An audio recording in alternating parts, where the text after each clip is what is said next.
This 17th century property is about to go through a full 6-month renovation. Every step of the process is going to happen right here. But before the scaffolding goes up, before anything else changes, it's about slowing down and properly understanding what's already here. So today, we're going to show you exactly what we're in for.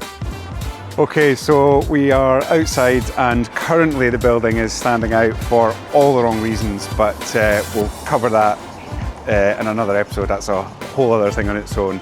Believe it or not, it is even worse inside. So I want to take you inside, take you around, floor by floor, room by room, and we'll see exactly what we've got ahead of us.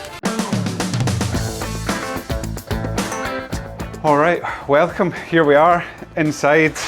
This will be the sort of communal stairwell. What we'll do is we'll go into the first studio apartment, which is at the front of the building on the corner.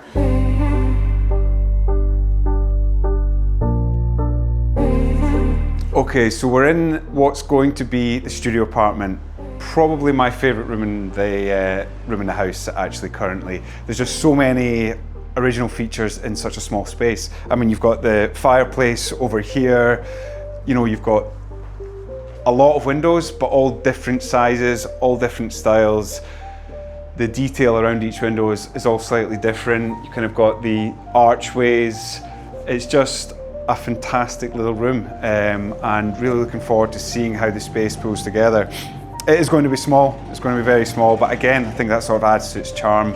As you can see, this room is in a bit of a state of disrepair. Various reasons for that. I think previous owners have had a go at this and given up, and also this is just what 25, 30 years of abandonment looks like. Yeah, it's in a sorry state, but even in this condition, it still sort of stands out as a special room. It still stands out as a special space. Yeah, looking forward to seeing it coming together.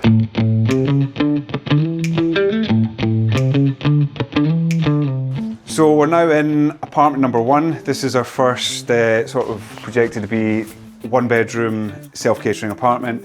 This is sort of the entrance hallway. You'll then be met by the first doorway, which kind of takes you into what is a very, very good sized double bedroom. Again, every room has got so much work ahead of it, which again is kind of bittersweet. Really looking forward to the rewards of the progress, but when you're standing here now, you're kind of realizing, oh shit, we've got a lot ahead of us here. But the potential is there. At no point in kind of any hallway, any room, am I left thinking, I'm not sure about this. It's always sort of carries that, even in this condition, it sort of carries that. It's showing you its potential. Even in this state, it's showing you what it could be. So yeah, looking forward to seeing things coming together and seeing how it all turns out. So again, coming off the hallway, we're going to step into the kitchen living area. And again, I keep saying it, but I just love these rooms. I just love these rooms. Another hole in the ceiling, but nothing to be fazed by.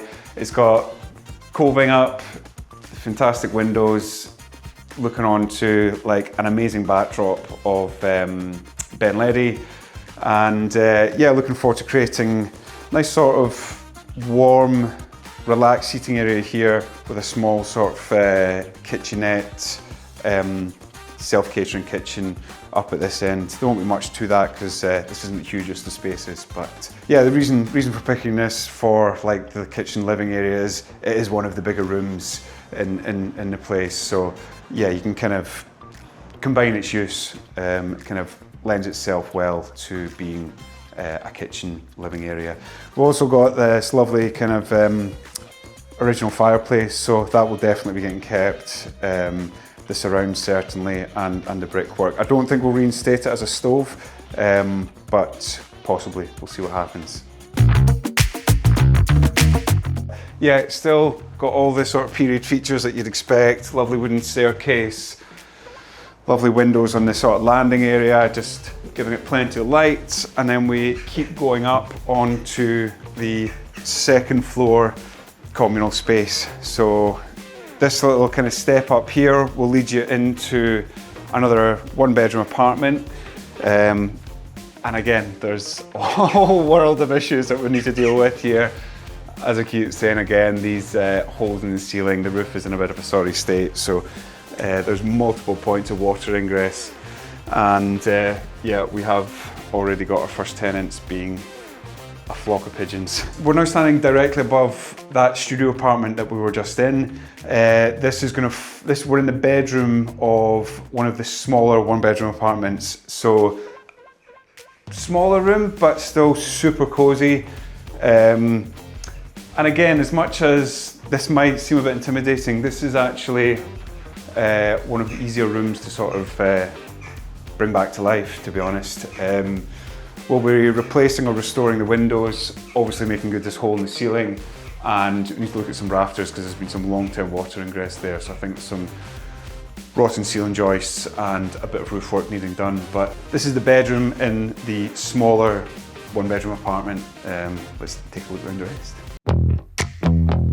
So now we're coming into the other kitchen living room. We're in the kitchen living room of the smaller 1-bedroom apartment, and yeah, again, like the rest of the building, it's in a bit of a sorry state. We've got another significant hole in the ceiling with no floorboards. We're hopping across joists here. Smashed windows and pigeon shit everywhere. But yeah, again, fantastic backdrop. Local Trossachs, Ben Lady, even through this clouded kind of semi-spray painted glass, it still looks fantastic. So yeah, really excited to get this moving. So this is going to be a small shower room for this 1-bedroom, kind of smaller apartment. Yeah, again, small space, but everything that you need. Shower in the corner, a wash and vanity unit here, and then toilet sitting under the window. So yeah, it'll kind of ergonomically, it'll kind of flow very well, I think.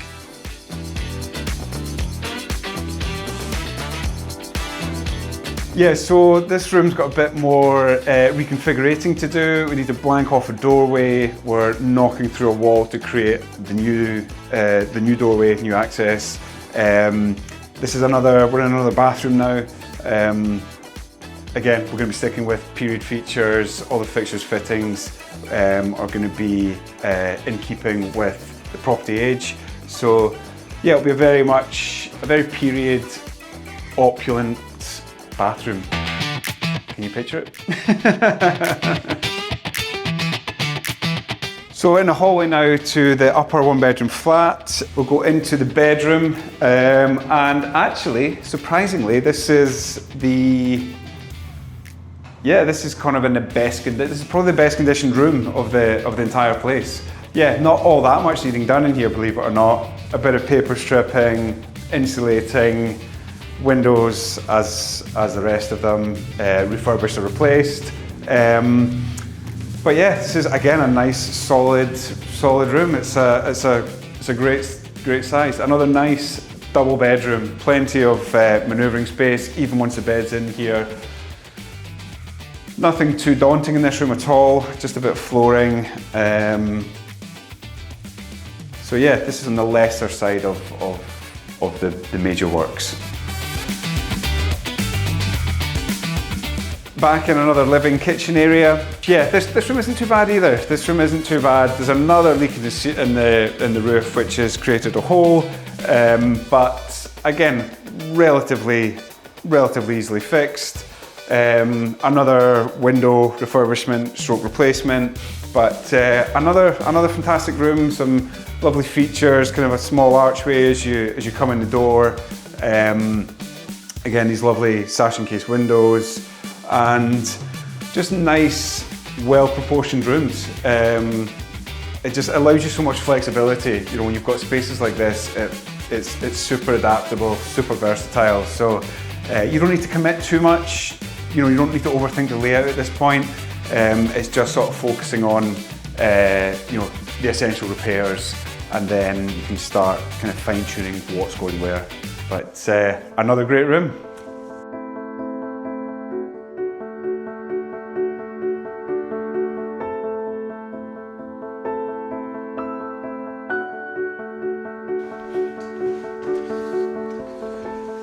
So the big question is, where do we start? Priority number one is getting ourselves watertight. As we saw on the walk round, there's multiple holes in multiple ceilings, and we can't really start making anything good until we stop that water ingress. So scaffolding up, roofers on site, roof repairs, and then we go from there. So now we've seen the whole property. As you can see, we've got a long journey ahead of us. We've got a good idea for some of the bigger issues, but at the same time, I'm sure there's still plenty more to be uncovered. So we're going to be releasing weekly videos, so make sure you subscribe, and that way you can follow along, join us on the journey week to week, and you can see the full process. See you next time.